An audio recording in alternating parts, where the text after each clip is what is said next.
Good morning বন্ধুরা, সকলে কেমন আছো? আশা করি অনেক ভালো আছো।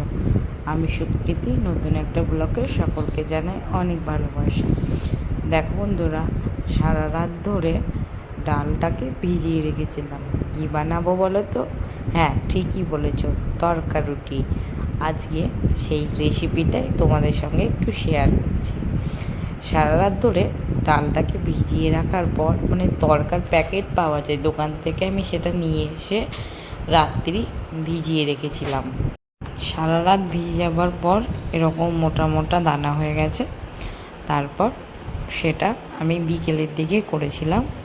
কড়াইয়ে তেল দিয়ে পেঁয়াজ, লঙ্কা, আদা, ধনে পাতা সমস্ত কুচি করে সেটাকে দিয়েছিলাম।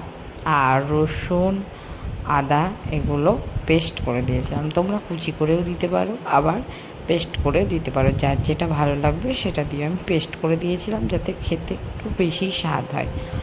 আর কি বলো তো বন্ধুরা, এই তরকাটা না দোকানের মতোই হয়। দোকানে যেরকম আমরা কিনে তরকা খাই না, বেশ ওই রকমই হয় খেতে, সুস্বাদু, খুব ভালো, একদম দোকানের পাওয়া কেনার মতোই। তারপরে দেখো আমি একটু টমেটো দিয়ে দিয়েছি, যাতে টেস্টটা আরও বাড়ে। আর প্যাকেটের মধ্যে দেখবে ধনে গুঁড়ো, মেথি এগুলো সব থাকে, খুব ভালো।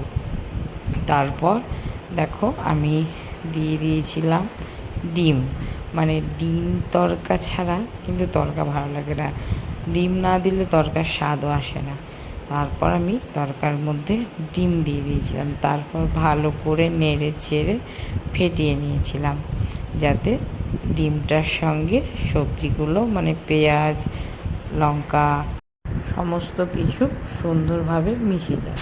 এবং দেখো আমার কিন্তু তরকারিটা ডিমটা সবজিগুলোর মধ্যে মিশে গেছে। আর দিয়ে দিয়েছিলাম সামান্য লবণ আর হলুদ। এরপর দেখো যে তরকা সিদ্ধ করে রেখেছিলাম ডালটা, সেই ডালটাও কিন্তু ভালো করে দিয়ে দিলাম।